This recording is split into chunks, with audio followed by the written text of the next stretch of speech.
Bonjour les amis, j'espère que vous allez bien. Aujourd'hui c'est un dimanche, donc je vous souhaite bon dimanche à vous par la grâce de Dieu. Aujourd'hui nous allons découvrir comment on prépare le mette coquille. Oui, un plat camerounais 100%. D'ailleurs l'un des meilleurs plats camerounais, ok. Je vous apprends aussi dans cette vidéo comment nettoyer votre coquille. Et aussi je vous apprends comment le cuisiner. Oui, faire un bon mette coquille, encore appelé graines de cornée. Alors pour ceux qui ne connaissent pas le nom coquille, tout le monde peut le préparer. D'ailleurs chez nous au Cameroun, ce plat se prépare beaucoup plus sur le peuple Mbo et le peuple Bamleke. Mais toutes les régions mangent ce plat. En tout cas, tous ceux qui désirent le manger, parce que c'est un plat qui est tellement bon. Donc les amis, n'hésitez pas à regarder cette vidéo jusqu'à la fin. Je remercie d'ailleurs ceux qui likent mes vidéos, qui partagent et qui m'encouragent chaque jour. Bon, je vais commencer là par le nettoyage de mon coquille comme vous avez vu. Le coquille, vous trempez d'abord ça pendant au moins 2 heures de temps dans l'eau. Vous mettez assez d'eau pour que ça gonfle et que les peaux là puissent voilà, dépulper facilement. Lorsque vous avez remarqué que c'est déjà bien, ça a déjà bien gonflé et que les peaux quittent déjà, alors ajoutez de l'eau et commencez à faire simplement des gestes légers comme vous voyez dans la vidéo. Vous prenez une passoire ou bien un tamis avec lequel vous allez facilement retirer les peaux. C'est de cette manière-là comment je procède pour tout retirer. Et ne laissez pas les pulpes sur les graines. Donc, il y a les graines qui ne vont pas facilement se décortiquer. Donc, vous pouvez le faire avec les mains. Une graine, toutes celles qui sont encore sales, vous enlevez les peaux. Ok, prenez le temps de bien trier. Vous enlevez les cailloux, tout ce qu'il y a comme saleté. Faites un dernier tour. Vous ajoutez l'eau, vous rincez. Et vous tamisez de la même façon. Ok, ensuite passez à l'étape de l'écrasement. Vous allez écraser. Vous savez, vous voyez comment c'est déjà bien là. Il n'y a plus de pulpe sur ça. Ensuite, ajoutez le piment. Bon, moi j'ai mis 1, mais vous pouvez ajouter 2, ça dépend de vous. Lorsque vous avez déjà fini d'écraser, vous renversez ça dans une marmite.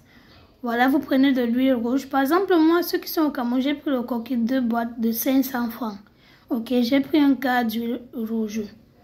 J'ai pris un quart d'huile que je vais d'abord préchauffer avant d'ajouter ça dans mon coquille.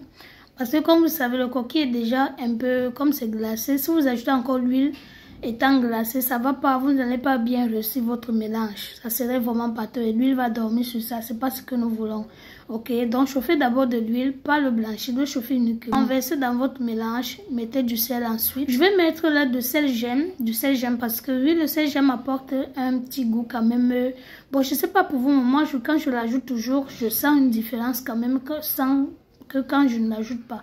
Aussi, c'est bien pour les gens qui ont un ventre qui est sensible, pour les indigestions. Donc, ça vous empêche d'avoir les trucs comme peut-être les petites diarrhées et tout.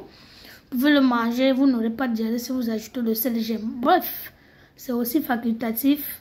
Mais pour ceux qui ne savent pas comment le mettre, je préfère que vous mélangez avec une petite quantité d'eau, juste une petite, même 2 cuillères d'eau.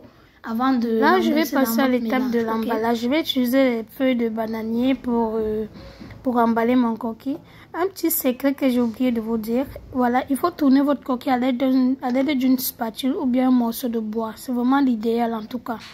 Parce que j'ai essayé les 2 méthodes avec la douche. Ça ne donne pas très bien le résultat quand c'est avec la douche. J'ai mis quelques feuilles de bananier en bas de la marmite pour protéger mon coquille. Parce que moi j'aime quand il crame à la fin, donc c'est pour que ça ne soit pas en contact direct avec la marmite. J'ai doublé avec les papiers aluminium parce que les feuilles que j'ai utilisées étaient plus sensibles. Voilà, ça m'a donné un peu du fil à retordre.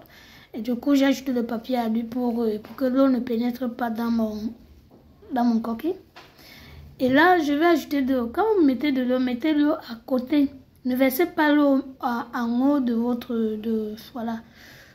main. Mettez l'eau à côté. Ensuite, je ferme la marmite pendant 15 minutes.